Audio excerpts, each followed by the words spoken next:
وأشرقت شمس يوم الخميس. اللهم بلطيف صنعك في التسخير وخفي لطفك في التيسير سخر لي ملائكة السماء وجنود الأرض ومن عليها من عبادك الصالحين وكل من وليته أمري. اللهم يا مسخر الأقدار سخر لي من الأقدار ما تسر به نفسي وتسعد به خاطري وتجبر به قلبي.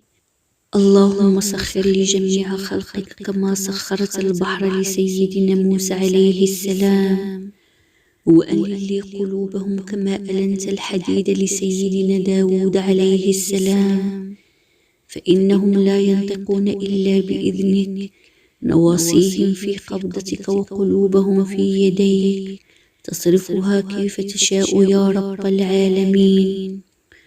اللهم سخر لمن يكون لي عونا على ما أريد من أمور الدنيا والآخرة وسخر لنا من الأقدار أجملها ومن الأمور أسهلها ومن السعادة أكملها ومن حوائج الدنيا أيسرها. اللهم في هذا الصباح أدخل السكينة في قلوبنا والمحبة في نفوسنا والابتسامة في وجوهنا والسعادة في بيوتنا واجعل ذكرك لا يفارقنا يا رب.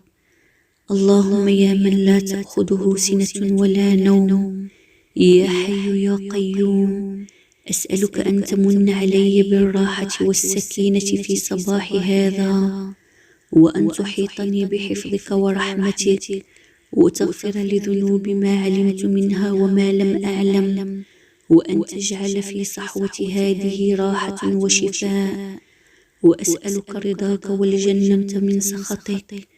اللهم أنت الميسر وأنت المسهل يسر لنا أمورنا وحقق لنا مطلبنا وسخر لنا ما هو خير إنك على كل شيء قدير. اللهم اغفر للمؤمنين والمؤمنات والمسلمين والمسلمات الأحياء منهم والأموات إنك سميع قريب مجيب الدعوات. اللهم آمين.